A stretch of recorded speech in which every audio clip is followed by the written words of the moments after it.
What's up everybody, it's Sean here, back today to give you guys a review of the Air Jordan 8 Retro in this Bugs Bunny colorway. One of the original colorways of the Air Jordan 8 is set to release for the 5th time on December 20th.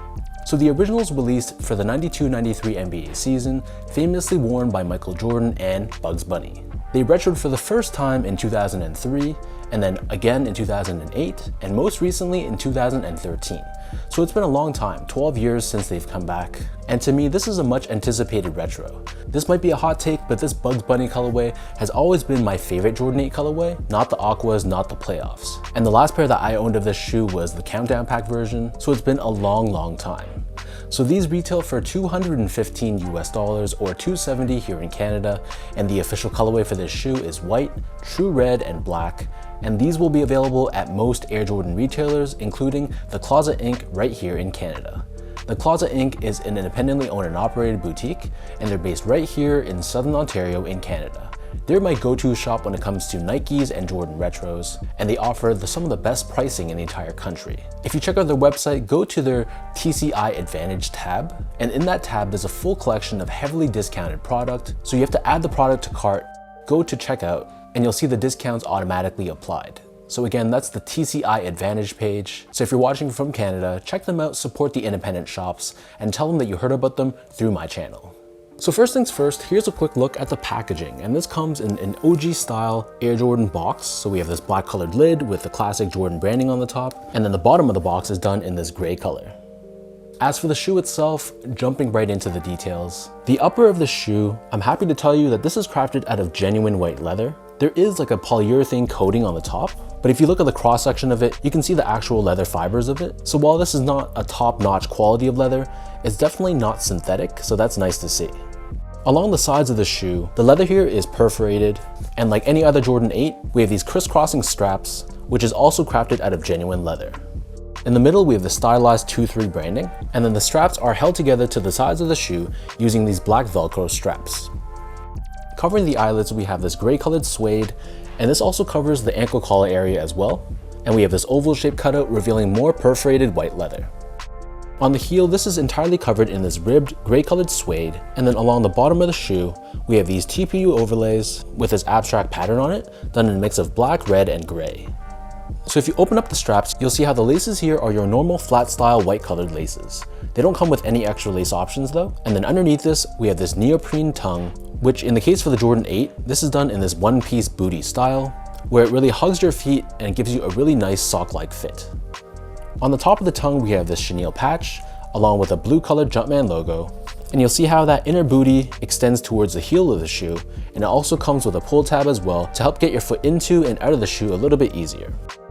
For the insoles, these come with actual polyurethane foam insoles, and true to OG form, we have these abstract stylized graphics on the top, which to me really screams 90s. When you remove the insole, underneath you'll see how the Jordan 8s are also board lasted, so instead of a modern day shank plate, this was there in place back in the 90s to help with torsional rigidity and midfoot support. So the upper of the Jordan 8 sits atop a polyurethane foam midsole, which is painted in a mix of red with this glossy or glittery gray colored paint on the forefoot and heel. Encapsulated within this midsole, we have Nike Air technology both underneath the forefoot and the heel, but this obviously isn't visible. And then turning the shoe over to the bottom, the outsole here is your classic Jordan 8 outsole, so this is crafted primarily out of white colored rubber.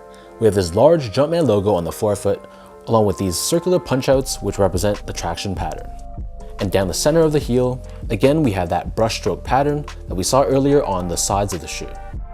So that breaks down the look and the construction of these Jordan 8s. And for those wondering about how these fit, so to me the Jordan 8s do run true to size. Like I mentioned earlier, that inner booty really hugs your foot and it gives you a nice sock-like fit. So in my case, I'm a true size 10, they're slightly on the wider side. Getting these in a size 10, they fit me perfectly, not too snug, not too loose. So I feel like for most people, you can go true to size in these and it should fit you fine. Moving on to the comfort, so this is where the shoe really lacks, and I have to say this pair is a major brick on foot. Not only is it pretty clunky and heavy, but the underfoot feeling is extremely firm. I don't know if it's because the insole is really thin or because of the strobo board or just because of the firmness of this foam, but it feels rock hard underfoot There's pretty much no give, no squishiness to it. I'm gonna assume that over time, if you wear these in, they will soften up. But in the case for me, I'm not gonna be rocking the shoe enough for it to break in. So if you're buying these and you're gonna be wearing them sparingly, just be prepared that it's gonna feel pretty uncomfortable underfoot. Finally, in terms of the quality and the craftsmanship, so like I mentioned earlier, for the most part, they do utilize genuine leathers on this shoe, and they also utilize genuine suede. So I really had no issues with the materials of the shoe. Yes, they're not top notch, but they're not synthetic either. And the overall build of the shoe, I thought, for the most part, was really solid. There were some very minor issues with stitching, but it was generally free of major glue stains. The paint job was decent as well. So all in all, for a mass-produced Jordan Retro, I thought this pair was solidly built.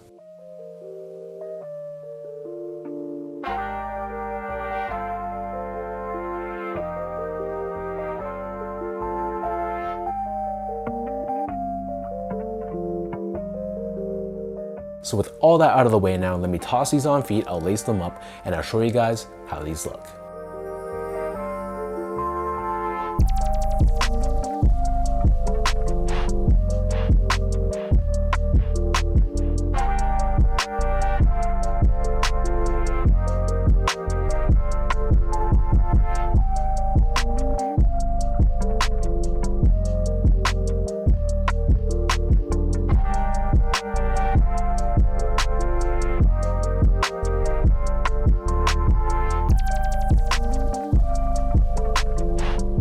To me, the Jordan 8 has never been the easiest shoe to pull off. Not only is it bulky and clunky, but it's also a tough shoe to get on and off. I've always appreciated the design of the Jordan 8, even though it's something that I don't really rock too often.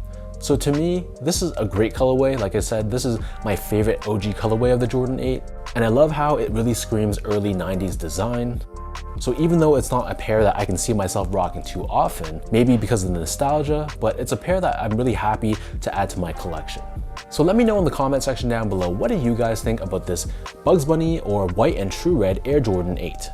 What are your overall thoughts on the execution of this retro? And when these drop on the 20th, is this gonna be a cop for you, a game time decision, or are you just not a fan of it and it's an easy pass? If you guys enjoyed this video, be sure to like, comment, and subscribe to my channel if you haven't yet. I'll link my social media accounts down below for you guys to check out and follow. And again, be sure to check out the Closet Inc. as well, especially if you're watching from Canada.